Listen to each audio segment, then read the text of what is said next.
Hello, everyone. Welcome to episode 15 of Connect the Dots, our bi-weekly web tech talk show. I am missing my co-host Arjuna today, but we're super excited. We have a great special guest, Paul Abdool, is joining us to chat about web tech as we head into the summer season. Just for everyone that has graciously made some time to listen in to what's going on here on LinkedIn and Instagram, and I think Facebook too. Thanks for your time. Really great. We'll do our best to get down and provide some really valuable information in and around web technologies. The concept behind the show is to create a space for folks to ask us questions. We're here for you. We found a lot of the audience now and coming to what becomes a podcast later are CMOs or kind of marketing folks that have found themselves in the positions to make large technology decisions. And coming from the agency side over here at Dotfusion, we know the complexities involved. Paul comes from platforms and agency, and we'll get into his insights there too, but really want to make sure that everyone feels comfortable asking us some questions, put us on the spot. We're going to have some fun here. Just a little bit about me. I founded Dotfusion about 20 years ago. We're a digital agency with a real focus on beautiful UX and the delivery of beautiful websites and mobile apps. And we just really love tech and working with our customers who have really asked us to help kind of educate and empower them to be making these technology decisions. So that's why we bring in awesome folks like Paul Abdool.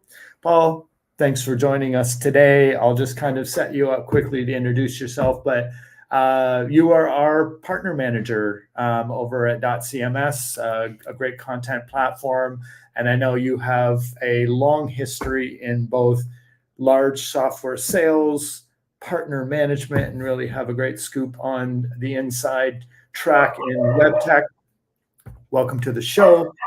Maybe just tell us a little bit about yourself. I see you are able to leap fairly high. Thank you so much. Yes, you're looking at, we talked about it being a sports theme. I play volleyball. It is near and dear to my heart. Both played at school and I still play today, so I can stay in shape. It gets me up in the morning to work out, And so I noticed, by the way, your Montreal Canadien hat there. When Chris and I both talked about this show, we thought, you know what, we both like to be sportscasters and talk about this stuff. So I had to comment on that great looking hat, even though I'm a Leafs fan, which is hard, but it is what it is. I hear what you're saying. But a little bit about me. I've been in software and services for over 20 years, enterprise software mostly, helping organizations with their customer communications, customer experience. And I've had the opportunity to meet some great folks like you along the lines that I stay in touch with. And I say that to people, I stay in touch. I have a customer from 20 years ago that I just had a coffee with the other day. So it's one of those things that I think is really important, is the people side of all of this technology we speak of. Absolutely. And I think that was one of the great assets or values that we found in .cms is just your kind of thoughtful ability to stay in touch, to keep us on top of what was new and what was trending. Maybe if you don't mind just kind of doing a little bit of a deep dive in, and something that we really always valued from you is your perspective on kind of what's going on in this somewhat confusing world of content platforms. If you don't mind, if I just stay in that kind of Sure. CMS range for a little bit. If you look back at the previous episodes of our show, we've had folks from Agility, Contentful, we'd like to cover a fairly unbiased selection of different CMSs. But one of the consistent threads in the conversation is what is the vocabulary and terminology and the way of describing the different characteristics of the platforms. And maybe now that you're kind of taking a broader, unbiased perspective on things, can you kind of share how, like the way you kind of clear the confusion, or just your thoughts on the state of content platforms? Oh, wow. Big question about content platforms and the confusion there is. I think that going back in history, in anything that you're selling, talking about, it, you're really should be focused on the customer. All of these buzzwords, and by the way, I took some stats on the other 14 episodes. There were 31 unique buzzwords that were repeated over and over again. We need a Everything, graphic for that for next show. right? Yeah. 31. And everything from headless, monolithic, legacy apps, MarTech, CDNs, all these different components. And I think it is important for developers to dive deeper into that. So I know in conversations with you when we were first becoming partners and working on things, I had a overall discussion about how we do business, right? And then Arjuna dove into the tech and asked a bunch of smart questions and technical things. And does it do this? Does it integrate with that? All of that. So I think the customers and marketing professionals kind of don't care. I think the companies, because it's such a noisy arena, have to find ways to distinguish themselves. And they come up with different terms or expressions or vocabulary to articulate their message, which I don't fault them for. I think it makes sense because it is so noisy. But the customer at the end of the day wants to know that you're solving a problem. So if you really zero in on that problem and talk about how the CMS or web tech e-commerce platform is solving the problem, that's what's going to get you the deals. We have this interesting situation that comes up all the time. So our typical customer is a CMO of some kind of larger organization. Right. And I say that in that they're at the point where there's budget allocated already for next year to sort this web modernization or migration project. And the one of the challenges that we're always in is there has to be a financial discussion fairly close to the beginning of the sales cycle, because they do need to overlay that with the budget for next year. And we found it a real challenge with the content platforms to get, how do you get some clarity around budget? Where does data sit? How many records, or like what is the model for financials? And it seems that from the platform side, it's like, let's not talk about pricing now. Let's make sure that we're like getting all the features and benefits, which makes total sense. But we've got to get a little bit more of that out to our customer. They just kind of get frustrated because they don't know how to manage that. So I'm just wondering, if you're a CMO, what is it that you would like to check off quickly to know that you are now interviewing the right CMSs for your project? And how do you cut to the chase while leaving yourself open enough to experience some of the nuances between the platforms? And it's maybe a heavy question that I haven't set you up for, but It's a great question. No, and yeah, I think establishing budgets or trying to establish a budget and your checklist is one of the hardest things that buyers can do, because it goes through an education process. And it is difficult to establish some sort of budget when you have no idea about what you're talking about. Or maybe, in all fairness, if you're a CMO, you may have acquired one or two CMSs in your career, but it's not something you do every day. So you get rusty, and what happens over time? Things change.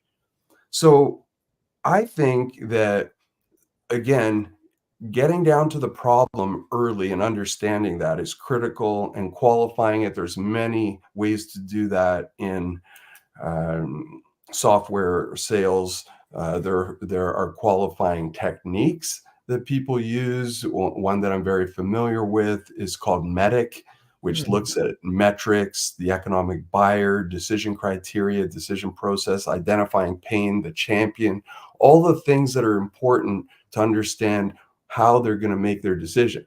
Now, when it comes to budget and establishing that, if they pick a number out of the air, to your point, Chris, you can't just take that as the budget.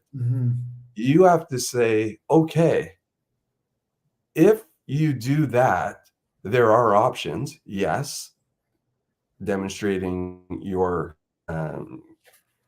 professionality in the business and understanding of price points and different elements. And you're a good example of that at your organization. You may have, and agencies do this all the time, they'll have a low price option, a medium price option, a higher price option, or something in between, or they may have 2 or 3 in the same realm, and then distinguishing between those are important. But also, I think it's very important early in the conversation to start talking about money and not to run from it. If somebody doesn't want to give you their budget, or they haven't established one, I think establishing it for them is important, and really starting to educate them on the different elements of it. Now, without getting too complex and going down those roads, because it can get very complex quickly. I've seen product folks, CIOs on the agency side of it, or the chief consultant, really try to complicate things. And you usually do that in these type of circles. Like, if I'm talking to someone who knows what they're talking about, that's one thing. But if you're talking to someone who doesn't, like if I'm going to buy a house, I don't know how much a cost to build a house is. I know what the market bears. You can see things, you can research online, which is another thing, is that more and more of that information comes up online. But you'll often notice when it goes to the enterprise level, it says, call us. It's more complicated than saying it's $5,000 a month for some SaaS product. So, yeah, it's tricky. Like, you see the movement in nonprofits over the last decade to use these tools that are like basically 100% transparency of where your money is going. And it's just a tricky thing with SaaS, because you'll see SaaS products, like a Wix or something, where you can build a website for $20 a month. I mean, there's a lot of tech behind there, but why is this other platform like 150,000 a year? It's just like data on a server kind of thing. There's more to it than that, but that's the educational gap that we need to kind of transition. There's security, there's kind of user management, and all of these other kind of intricacies that wind up with quite a lot of overhead and cost. Another bit of feedback that we get specifically around CMSs is that many of the highly performant CMSs haven't been built with kind of non-technical user first. Their aim was developer friendly. We can get things to market quickly, and all these other great attributes that the more kind of engineering folks are aware of and highly value. Then you have the marketing teams who are like, where do I see what I just did? kind of thing. And I know there's been a big revolution and improvement in that area. And I'm assuming at one point in time, we'll almost be able to just use our normal editing tools, maybe in our native pieces of software, and that'll kind of push out to how things look on web. But anything that you've seen kind of moving around in that kind of visual preview, see what you get experience going on? Yeah, the whole WYSIWYG, what you see is what you get concept goes back a long time, and people got used to it. And the more technical you are, you kind of don't care. The less technical you are, the more you care about that stuff. What did I just do, as you said? And did it work? You've seen that even just refreshing an app. Don't hit the button twice, that kind of stuff. So I think what you're bringing up is a very interesting point. It's about personas. So you may have to market, sell, communicate differently to different personas: a developer persona, a marketing persona, a business line of business person persona who is just part of this buying committee that you may not even know they're on. You just know, oh, the budget came from somewhere, but hopefully that champion, going back to medic, is directing you and coaching you on some internal um, movement so that you can understand why somebody is taking 3 weeks to get back to you, because they're talking internally about something that they're stuck on. It's so nice. And I have great examples of this going back to the agency side, where we ended up getting a lot of people in the room together. Now, before you do that, the person who is thinking about this or championing the project or owns a different terminology for those, they need to be able to be the translator of the tribal knowledge and communication internally and your organization. So that is a skill set that I think is missing a lot of times when we're starting to communicate with different personas. Because all of a sudden, I've been in a room with 15 people, cross-functional teams, compliance, marketing, translation, this, and then translation gets up and leaves the room. They're like, well, you're not even thinking about us. Why are we even here? And you're like, whoa, wait, we can do that. Did you know that? Oh, you didn't know that. So shame on us for not saying that. So I think taking into consideration all those personas during that buying journey is important. And also, if you think about it, that's individual customer experiences within one customer. Yeah, really true. Like we really champion the author editor person in that journey. And sure, it's fine and dandy that we can get some front end devs to create the components and string it all together. But what's life like controlling those components in the back end for someone who's really concerned about great copy and making sure that formatting is nice, and can they control a color gradient in behind the thing? Does the content platform make that easy to do? Is that tricky? Something I want to make sure that we touched on, because time burns by somehow. And since your days in software sales, you've made some transitions or maybe extensions into the world of managing partners for large software firms. That's where we met. And obviously you do a fantastic job of that. And it's great also to have become your friend. But do you want to just talk a little bit about the world of partnering? It isn't often brought up in conversations. I know there is new emphasis on, there's new tools to support partner agency kind of engagements, but yeah, maybe just share some of your thoughts on what's going on in that scene. Yeah, and it's a great question. So the evolution of partnerships and some principles behind it, and why are people hiring partner managers or channel managers today? I really think so. First of all, it's been around for a long time. This is nothing new. I think that it has become really popular today because sales has broken everything that was working. So what do I mean by that? You start doing really good email campaigns. Somebody says, oh, I need to do email campaigns too. Now all of a sudden, no one reads emails. You start doing good outbound calls. They even get automated till somebody picks up the phone, and then people get cynical. Oh, salesperson's calling. But what has stood the test of time is a relationship and a partnership that really has something to do with sales, and it's important. That's the end game. But it's about understanding how you can work together and win together. It's really a three-way win. It's the partner, the customer, and the vendor. And so those are types of things that I've learned. Or the other thing that I think has been fun is all the different cultures. If you go and you speak to somebody in Asia or the Middle East or Europe, it's completely different the way they like to be sold to or work with. Some people, they don't even want to think about buying anything until you're a partner for 6 months. They want to know, are you going to stick around? Are you going to do all the things you promised me in that partnership agreement? You may have a different currency that just cannot be sold in your part of the world because your currency is too high. So now, do you have different pricing for a different part of the world? It's a consideration. It's a strategy.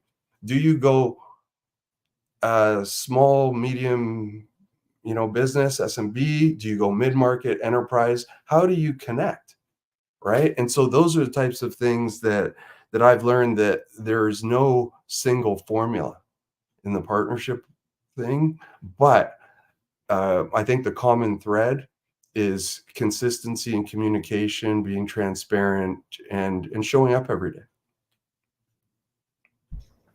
Yeah, and maybe just on that point around showing up, something I like to factor into the shows, if possible, is what are the opportunities for younger folks to show up in this industry? And maybe younger is more appropriately termed folks new to a career in tech. Back in my day, I found a company that was making CD-ROMs, and I like literally went up with a resume and said, like, I really want to like do something and learn something. And I was just slightly annoying enough that someone said, okay, you can sit here and learn Photoshop version 1 or whatever it was. But there was a bit of a path where your tenacity would be rewarded, but the doorways were closer. And I just love your opinion on where are the opportunities for young folks to find mentors in this business now that, like, you don't know anyone's address. I can't walk up to Sapien and apply for an internship or whatever. Like, it's there's a little bit of a thing, and I know it's possible because every generation has their own challenges. But I don't know if you have any advice on where do you get started as someone new in this biz? Wow, we need episode 16 for this one. Maybe a good idea. Yeah. I'll try to be succinct. First of all, I have been blessed to have great mentors that have taken me under their wing because they said, this young guy is hustling and let me take him somewhere. Now, that take you somewhere component, I think, is important. In today's world, there's online communities, there's trade shows, there's associations. I think all of those are critical. And this is near and dear to my heart from multiple angles. I have a son at university, and they are always looking for co-op positions. And they have a guy, he plays volleyball on his team that really has it down, and he helps the others on the team find jobs. And how did he figure it out? He figured it out on his own, but he created his own formula. So I think the key here is watching, learning from the folks that have done it before, read, listen to things like this, the podcasts, join an association, put yourself out there, and don't be afraid to make a mistake. I remember the first conference I went to, it was a buzzword bingo that people were making jokes about it. I had no clue what they were talking about. And I came home from that and said, I am the stupidest guy in this industry. And I ended up being chairman of the board of that association 12 years later, and being the person who educated people on these things. So I think it's about putting in the effort and time and getting yourself out there, and, as you said, showing up. Yeah. Do you know, or in your experience with large software companies, do they usually create some space for young folks to kind of come in and intern and get involved? I don't know, but I wanted to, either we can follow up from this episode on LinkedIn or wherever with some areas or some events or associations that you mentioned, because I want to be a part of keeping folks. Yeah. First of all, yes, I think all software companies do that. There's also some government funding depending on your Oh, right. country. Um, but I also think that what's important is to actually do that research yourself, or ask somebody in your organization that's been around, that you trust, that you feel that I can ask this question and not be embarrassed if I ask that.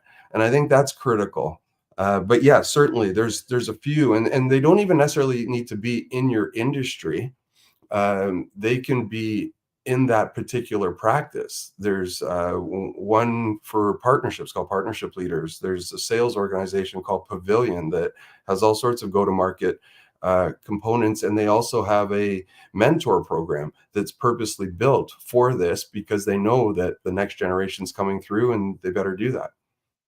Yeah, it's interesting you mentioned that mentorship program. I was just at an AMA, which is American Marketing Association meeting. They have an annual breakfast, but they do such a good job at mentoring. Like I think they're like sold out, and they have like 100 mentoring spots or something like that. So there are opportunities, and we'll follow up here with keeping some links alive. Um, Oh, geez. By the way, something that I neglected to mention is that we have Natalie and Marie who produce the show and are managing the social media and basically everything that makes this work. So thank you. And I'm often reminded of questions that I'm forgetting to ask. So maybe this is kind of a summary of our first season. We've been in 15 episodes. There's lots to learn, lots of new ideas for what's coming around the corner with more interactive live on-site sessions, more fun, more kind of assembly of roundtables, and getting folks who are thinking in interesting ways in the web tech world. But I know, Paul, before you joined in our rehearsal, you had mentioned that you've gone through most of the previous episodes. And I don't know, like, if we get back into sportscaster mode, how are we doing over the last season? Things are cool. What's your feedback? Because I have a natural bias.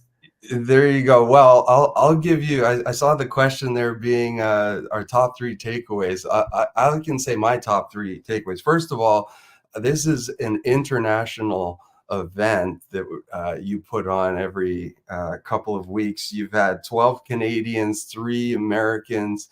You had a guest from Denmark.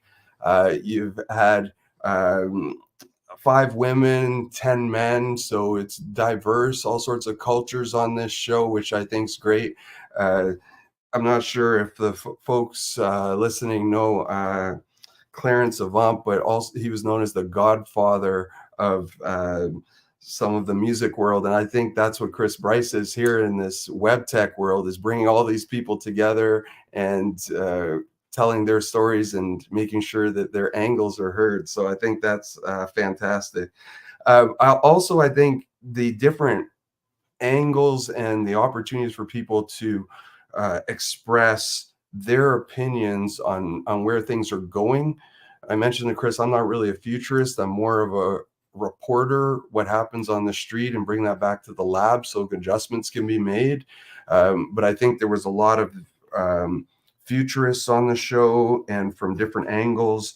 I think the different pieces of it, of CMS, are interesting, because the CMS is really what people see. But what I think is really interesting is that's just where everything lands. There is so much e-commerce behind it. What if you leave a cart?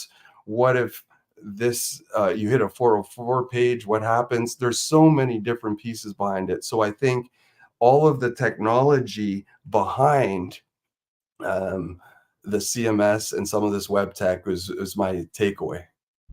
Super cool. And you just gave me an idea.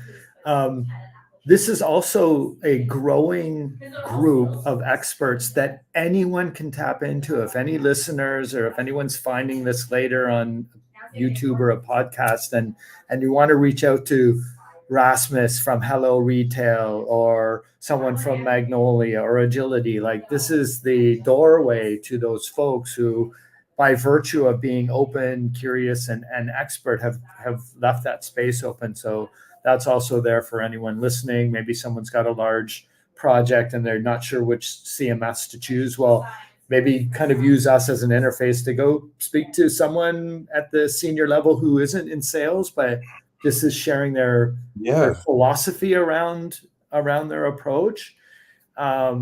Also thankful that we haven't mentioned AI in the show yet. So we're going to get to a whole episode around how AI. 29th minute. That's impressive in today's world. But we'll dedicate some time to that because there's a lot of movement. And I just think right now it's a whole bunch of spaghetti floating on refrigerators right now and seeing what's going to stick. But things are moving. And I think 2025, there's going to be some revolutionary CMS stuff, not from AI kind of rewriting things to make it look good, but from really grasping stuff and moving it around for you and really making authoring life procedurally optimized. And I really look forward to sharing more about that. I love that. Paul, we got a lot of hype. We've seen that before in other technologies, and then it took years. I'll tell you a quick story. When e-billing came around, everyone said, oh, this thing's never going to take off. People are never going to pay a bill on their phone. Yeah, we do. But it took 10 years. So I think AI, because of the whole, everything's getting faster and shorter, I give it about 2 or 3 years. But all the consultants are doing well with it. All the people, early adopters are doing well. And thanks to, ChatGPT and OpenAI for hyping it up. Yeah, awesome. And maybe one day we'll have a kind of a robot pal join the show to give us its commentary and thoughts on things. That'll be an exciting one. Well, Paul, thanks a lot for making some time on a summer day to join in. We're now prepping for season 2 starting in the early autumn. Looking forward to having you back in various aspects, panel, thought leader, pal.